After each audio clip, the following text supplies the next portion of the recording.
ফাগুনের পরন্ত বিকেল গড়িয়ে ঠিক সন্ধে নেমেছে, আর বইমেলার ঠিক মাঝামাঝি সময় অর্থাৎ ১৬তম দিনে আমরা দাঁড়িয়ে আছি বইমেলা প্রাঙ্গণের সোহরাওয়ার্দী উদ্যানে। আপনাদের সবাইকে আমন্ত্রণ জানাচ্ছি আজকের আয়োজনে। আপনাদের সঙ্গে আছি আইরিন আয়াত। দেখতে দেখতে আমরা ঠিক শেষ মুহূর্তে চলে এসেছি। সময় চলে এসেছে ঠিক শেষের দিকে, আমরা আস্তে আস্তে ধীরে ধীরে এগিয়ে যাচ্ছি। সময় চলে এসেছে শেষ হয়ে যাবার, সময় চলে এসেছে শেষ দ্বার প্রান্তে পৌঁছে যাবার। আমরা প্রত্যেকটা দিন মেলা প্রাঙ্গণে আসছি, মেলা প্রাঙ্গণে দেখছি বিভিন্ন রকমের মানুষের পদচারণা হচ্ছে। বইপ্রেমীরা আসছেন, দর্শনার্থীরা আসছেন, পাঠকেরা আসছেন, এমনকি এই শেষ সময়ে এসে লেখকদের পদচারণা খুব বেড়ে গিয়েছে। তারা আসছেন তাদের ভক্তদের সঙ্গে, তাদের যারা পাঠক আছেন তাদের সঙ্গে কথা বলার জন্য, দেখা করবার জন্য। অনেক স্টলে যারা পরিচিত জনপ্রিয় লেখক আছেন তারা আসছেন তাদের অটোগ্রাফ নেওয়ার জন্য, তাদের সঙ্গে ছবি তুলবার জন্য। স্টলের বাইরে বাইরে দর্শনার্থীদের এবং ভক্তদের খুব ভিড় লক্ষ্য করা যায়।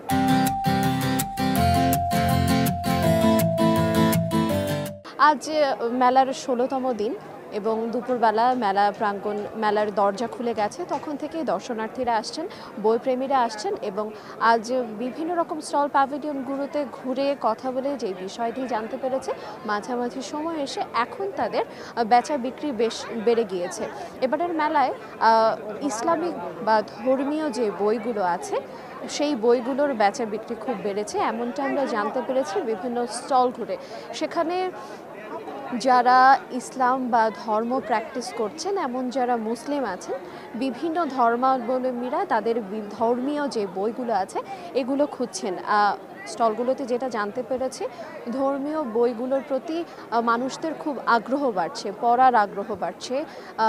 যারা দর্শনার্থী আছেন, পাঠক আছেন, তাদের কাছ থেকে যখন জানার চেষ্টা করেছি তারা যেটি বলেছেন, সামনে যেহেতু রমজান মাসকে কেন্দ্র করে তাদের মধ্যে ইসলামিক ইতিহাস সম্পর্কে জানার একটি আগ্রহ তৈরি হয়েছে। তারা সেই জন্য বই কিনছেন, ইসলামিক উপন্যাস কিনছেন, ইসলামিক বিভিন্ন রকমের যারা নবী রাসূল আছেন, খলিফা আছেন, তাদের জীবনী সম্পর্কে জানতে চাইছেন। সেই জন্য তারা বিভিন্ন রকমের যে ইসলামিক স্টলগুলো আছে তার বাইরে তাদের খুব ভিড় দেখা যায়, তারা কিনছেন।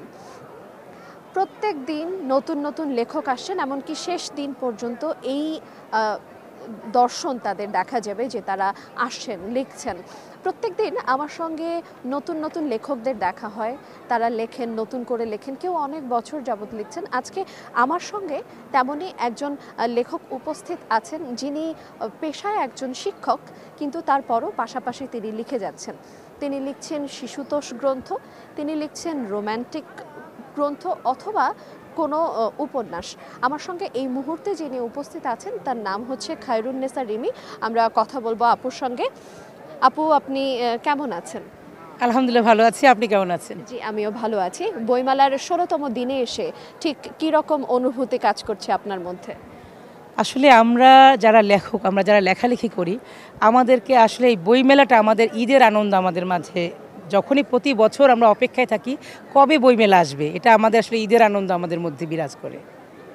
বইমেলায় এসেছেন, বই আপনার প্রকাশ পেয়েছে। কত বছর যাবত আপনার বই প্রকাশ পাচ্ছে এবং আপনি কি ধরনের লেখা লেখেন আমাদেরকে যদি একটু বলতেন। প্রকাশনা জগতে আমার আসলে ২২ বছর ধরে বই প্রকাশিত হচ্ছে, আর এখন হচ্ছে আমার ৩২তম বই চলছে। আরও এবছর বইমেলায় ৫টি বই আসার কথা, ২টি এসে গিয়েছে, একটা হয়তো আগামী সপ্তাহে আসবে, আরও ২টা, মোট ৫টা বই এই বছর আসবে।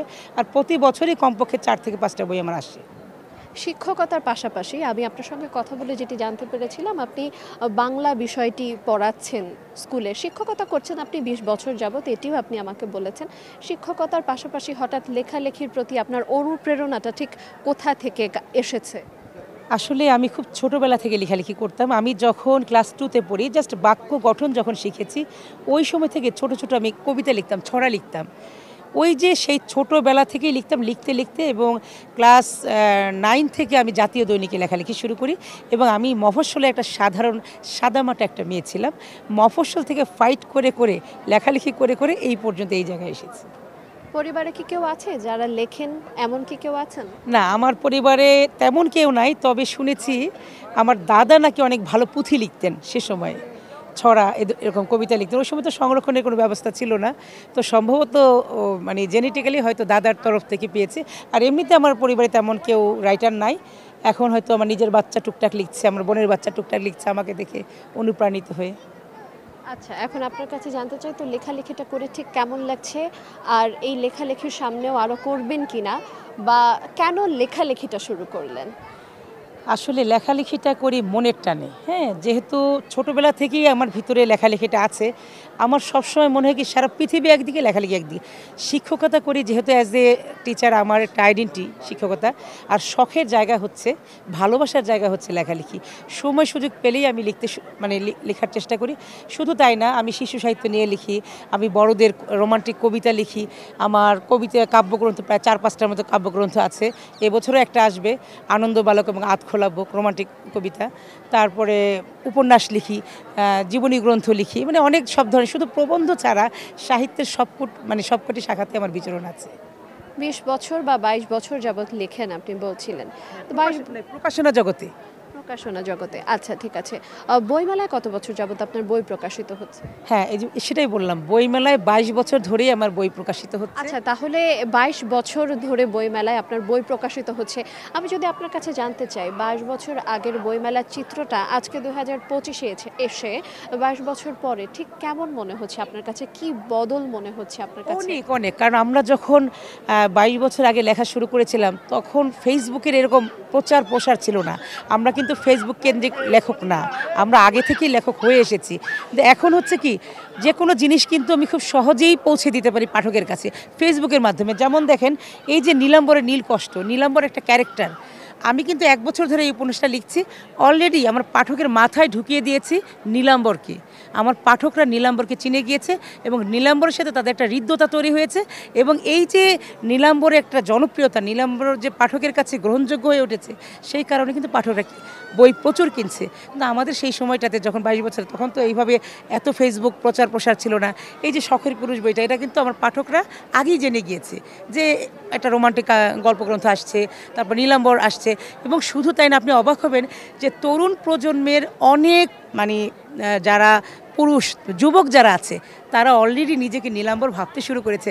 আমার মেসেঞ্জার ভর্তি, ইভেন আমার ফেসবুকে আমি কিন্তু পোস্ট দিয়েছি, তারা নিজেরা নীলাম্বর। নীলাম্বর হচ্ছে এমন একটা ক্যারেক্টার যে নীল ভীষণ পছন্দ করে। নীল পোশাক, নীল পাঞ্জাবি, নীল টি শার্ট, তার বাসার বেড কভার নীল, ইভেন তার ওয়ালমেট নীল, এভরিথিং নীল। তো এই যে টুকটাক আমি ফেসবুকে ছেড়েছি, আমার যে পাঠক শ্রেণী আছে, যুবক যারা আছে, তারা প্রত্যেকেই তাকে নিজেকে নীলাম্বর ভাবে। আর নারীরা ভাবে নিজেকে নীলাঞ্জনা, তারা নীল শাড়ি পরে চলে আসে আমার অটোগ্রাফ নেওয়ার জন্য। তো এটা আমার একটা বিশাল প্রাপ্তি যে আমি পাঠকের ভিতরে নীলাম্বরকে ঢুকিয়ে দিতে পেরেছি। ঠিক আছে, এটা। আচ্ছা, ফেসবুকের কথা বলছিলেন, আপনাদের সময় ফেসবুক ছিল না, এখন ফেসবুকের মাধ্যমে জনপ্রিয়তা বলেন, প্রচারণা বাড়ছে। তো সেই দিকটাতে এসে আপনার কি মনে হয়, ফেসবুকের পাশাপাশি বই কিনে মানুষ পড়বে?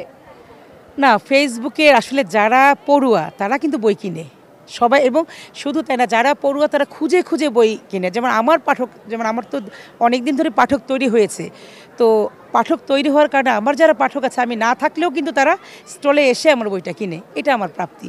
এবং যারা কেনার তারা কিন্তু কেনে, যারা পড়ার তারা কিন্তু পড়ে। আর যারা বই বিমুখ, তাদের তো হাজার বললেও পড়বে না তারা। আচ্ছা, আপনি লিখছেন অনেক বছর, পাশাপাশি আপনি শিক্ষকতাও করছেন। আপনার যারা নতুন পাঠক আছে কিংবা যারা নতুন লেখক হয়ে উঠতে চাচ্ছেন, তাদের সম্পর্কে আপনার কাছ থেকে একটু কিছু শুনতে চাই। আসলে খুবই মূল্যবান একটা প্রশ্ন করেছেন। মানে এই প্রশ্নটার চেয়ে ভালো প্রশ্ন আর হতে পারে না। আমি পার্সোনালি যখন আমি তেমনি কন্টেন্ট ক্রিয়েট করি, কন্টেন্ট ক্রিয়েটের মাধ্যমে কিন্তু মেসেজ দিয়ে থাকি, যে কোনো লেখক হওয়ার আগে পাঠক তৈরি করতে হবে। সে যে লেখক, তার বইটা একজন প্রকাশক এতগুলো টাকা ইনভেস্ট করবে, সেই বইটা যদি পাঠক না কিনে, পাঠক প্রিয় না হয়, তাকে আগে পাঠক তৈরি করতে হবে। যেমন আমাদের সময়ে আমরা পত্রিকাতে লিখেছি, ভোরের কাগজে লিখেছি, ইত্তেফাকে লিখেছি, প্রথম আলোতে লিখেছি, লিখে লিখে হাত পাকিয়ে এই জায়গা তৈরি করে তারপরে প্রকাশনীতে পাঠক তৈরি করে।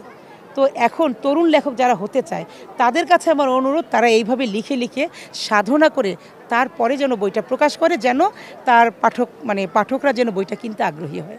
এটা অনুরোধ। অসংখ্য ধন্যবাদ আমাদেরকে সময় দেওয়ার জন্য। ধন্যবাদ আপু, আপনাকেও চমৎকার আড্ডা হলো, অনেক অনেক শুভকামনা। ধন্যবাদ।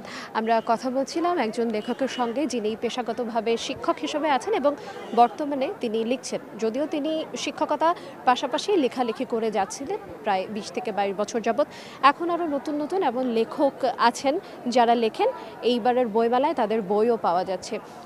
তো আমরা আজকে দেখতে দেখতে মেলার 16তম দিনে চলে এসেছি। প্রত্যেক দিন আপনাদের সঙ্গে আমাদের দেখা হয়ে যাচ্ছে ঠিক এই সময়টাতে। আজ আর বেশি কথা বলবো না, আজ এই পর্যন্তই শেষ করছি। ততক্ষণ পর্যন্ত সুস্থ থাকুন, ভালো থাকুন এবং মেলা প্রাঙ্গণ থেকে আজ এই পর্যন্তই ছিল আমার কাছে সর্বশেষ।